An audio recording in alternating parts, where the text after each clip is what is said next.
One day before Vladimir Putin's most important annual event, Ukraine sent dozens of drones to Moscow.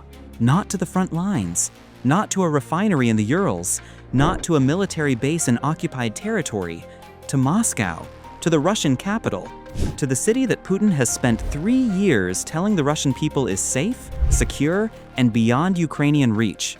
Moscow Mayor Sergei Sobyanin confirmed the attack.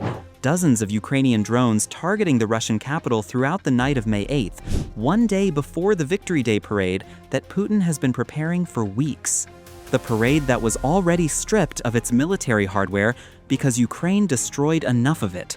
The parade that Russia is holding under what Ukrainian intelligence described as a military lockdown. The parade that is supposed to celebrate Russian invincibility.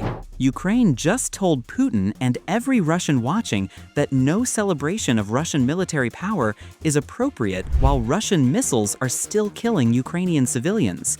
And the timing was not accidental. To understand why Ukraine struck Moscow on the eve of Victory Day, you need to understand what happened in the 72 hours before those drones launched. Russia declared a Victory Day ceasefire. A unilateral pause in hostilities announced by the Kremlin, covering May 9th and the surrounding period in honor of the Soviet victory over Nazi Germany in 1945. The announcement was presented to the Russian public and to international observers as a gesture of goodwill, a demonstration that Russia was capable of restraint, a signal, perhaps, that Moscow was open to the kind of diplomatic engagement that could eventually lead to negotiations. Ukraine responded by declaring its own ceasefire. Starting at midnight on the night of May 5th to 6th, Ukrainian forces announced a unilateral pause matching Russia's stated intention. Ukraine extended a hand. Russia ignored it completely. Russian forces launched drones and missiles into Ukrainian territory within hours of Ukraine's ceasefire declaration taking effect. The attack killed at least 21 Ukrainian civilians and injured at least 82 more. Men, women, and children who believed, for a few hours, that the fighting might actually pause, who went to sleep that night thinking the missiles might not come. The missiles came. Russia declared a ceasefire. Ukraine honored it. Russia violated it. And then Russia accused Ukraine of being the one that broke the ceasefire. That sequence of events is not a miscommunication. It is not a breakdown in command and control. It is a deliberate pattern that Russia has repeated throughout this war. Announce restraint, break it. Blame Ukraine. Use the international confusion to create diplomatic cover for continued military action. The pattern has repeated so many times in this conflict that Western analysts have given it a name: ceasefire as information warfare. Russia announces a pause not to stop fighting, but to create a diplomatic narrative. The announcement generates international coverage of Russian restraint. The violation generates coverage of Ukrainian retaliation. Russia uses both cycles to argue in international forums that Ukraine is the obstacle to peace. The 21 civilians killed during Russia's own ceasefire are not a byproduct of this strategy. They are the point of it. Killing Ukrainians while claiming to offer peace creates the exact confusion that Russia needs to maintain ambiguity in the minds of audiences who are not paying close attention. Ukraine has learned that the only answer to this strategy is to make Russia's actions impossible to misread. Ukraine decided its response would be written in drone strikes over Moscow. The Moscow attack was not a random retaliation. It was a precisely calculated strategic message delivered at the moment of maximum impact. Ukrainian drones targeted the Nara production and logistics complex in Naro-Fominsk, southwest of Moscow, a key military logistics facility, the kind of infrastructure that feeds weapons, ammunition, and equipment into the Russian military machine, struck days before the parade that was supposed to demonstrate that military machine's continued strength. This was the latest in a series of drone strikes that have been reaching progressively deeper into the Moscow region. Each strike marks a new depth record for Ukrainian reach into the Russian capital's surrounding areas. Each one carries the same message. There is no safe zone inside Russia, not the refineries in the Urals, not the pipeline hubs in Perm, not the logistics complexes outside Moscow, not Moscow itself. And here is the part that makes the Victory Day timing so devastating. Putin has been preparing Victory Day 2026 for months. The parade was supposed to be the largest demonstration of Russian military resolve since the invasion began. Foreign leaders were invited. State television had been building toward it for weeks. The narrative was simple and powerful. Russia is winning. Russia is strong. Russia's military is the heir to the soldiers who defeated Nazi Germany. Come and see the proof rolling through Red Square. Then Ukraine destroyed enough of that proof that the hardware had to be canceled. The tanks that would have rolled through Red Square are burning in Ukraine. The armored vehicles are wrecked in the mud of Donetsk. The missile systems are destroyed or hiding in fear of Ukrainian drones. And now, the night before what remains of the parade, Ukrainian drones are over Moscow. The Russian public waking up on May 9th to attend Victory Day celebrations is waking up in a city that was under drone attack the night before. That reality cannot be explained away by state television. It cannot be edited out of the footage. It cannot be suppressed in the age of smartphones and social media. Every Russian in Moscow who heard the air raid sirens, who watched the sky for incoming drones, who sheltered or stayed awake through the night, knows what happened. And they know what it means. Zelensky made a decision that surprised everyone watching. He published a declaration promising that Ukraine would not strike Red Square itself during the parade. A deliberate, public, documented commitment that Ukraine would allow the parade to proceed without targeting the ceremony. The gesture was strategic. By promising not to strike the parade while simultaneously striking Moscow the night before, Ukraine demonstrated two things simultaneously. First, that Ukraine has the capability to reach Moscow whenever it chooses. Second, that Ukraine exercises that capability with restraint and strategic judgment. The combination is more powerful than either message alone. Russia cannot dismiss Ukrainian capability. And Russia cannot portray Ukraine as indiscriminate. Ukraine chose its target, made its point, and drew a line it then honored. The Perm oil refinery was struck for the third time in 2 weeks on the same night. Ukraine's security service confirmed the operation.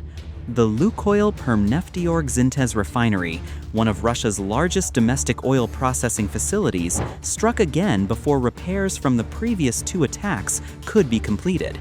The same repeated strike strategy that turned 2 ops into a permanent loss is now being applied to Perm. This is Ukraine's economic war running in parallel with its military one. Every refinery strike reduces the fuel available for Russian military operations. Every pipeline hub attack disrupts the distribution network that moves oil from production to consumption. Every storage tank fire reduces the revenue flowing into the budget that funds the missiles hitting Ukrainian cities. April 2026 saw at least 21 Ukrainian strikes on Russian oil refineries, export terminals, ships, and pipeline pumping stations, the highest monthly total since December. Cutting Russian refinery runs to their lowest level in over 16 years. Bloomberg reported that Russia was forced to reduce oil production by approximately 300,000 to 400,000 barrels per day in April alone, the sharpest monthly drop in about 6 years. Russia's oil infrastructure is being systematically dismantled. The revenue stream that funds everything else is declining. And the refinery strikes continue every night alongside the military campaign, the Crimea campaign, and now the Moscow strikes. Ukraine is not fighting one war. Ukraine is fighting 5 simultaneous campaigns that are each degrading a different dimension of Russia's ability to sustain this conflict. The simultaneous nature of these campaigns is itself a strategic achievement. Coordinating drone strikes against Moscow logistics, a naval vessel in Dagestan, a refinery in Perm, and air defense systems across 3 frontline oblasts in the same overnight window requires a level of operational planning, intelligence integration, and unmanned systems coordination that did not exist in Ukraine's military 3 years ago. The Deep Strike Center that Ukraine's unmanned systems forces created specifically to integrate long-range operations against high-value targets is producing results across multiple theaters simultaneously. Russia cannot defend everywhere at once, and Ukraine is proving it can strike everywhere at once. The numbers from the last week place everything in context. Russian forces saw a net loss of 46 square miles of Ukrainian territory in the period April 7th to May 5th, according to ISW data. Russia lost 21 square miles in the most recent week alone. The spring offensive that was supposed to deliver breakthrough results is now recording consistent net territorial losses. Russian daily casualties remain at record levels. 1,130 soldiers lost on May 8th alone. The total Russian personnel losses since February 24th, 2022 now stand at 1,338,000, growing by more than 1,000 every single day. Ukraine struck a Karakurt-class small missile ship at the Russian naval base in Kaspiysk, Dagestan, not in the Black Sea, not in Crimea. In Dagestan, on the Caspian Sea, hundreds of kilometers from Ukraine's front lines, Russia's naval assets are not safe anywhere within Ukrainian drone range. Ukraine's unmanned systems forces struck Buk, M3, and Strela 1-0 air defense systems across Donetsk, Luhansk, and Zaporizhia regions simultaneously. 38 air defense systems destroyed in April. The campaign continues in May at the same pace. A massive forest fire sparked by Russian strikes in Ukraine's north has doubled in size and is now drifting toward Russian territory. 4,300 hectares, the consequences of Russia's own strikes returning across the border in a form Russia cannot shoot down.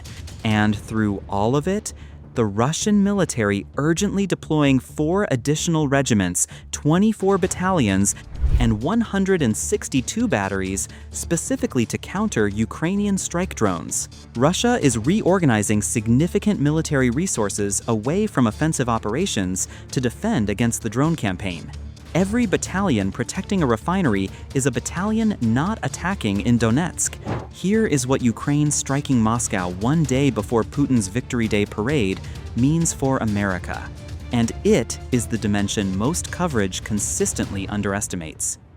America helped Ukraine build the capability that put drones over Moscow on May 8th. The long-range strike technology, the targeting intelligence, the drone development programs that American support enabled are all part of what Ukraine deployed against the Russian capital the night before Russia's most symbolically important annual event. What often gets overlooked is this. Russia violated a ceasefire it declared, killing 21 Ukrainian civilians, and Ukraine's response was not escalation into ground combat, not a demand for additional Western weapons, not a plea for international intervention. Ukraine responded with precision drone strikes against military logistics targets near Moscow, calibrated, strategic, designed to send a message without crossing thresholds that would draw in other actors.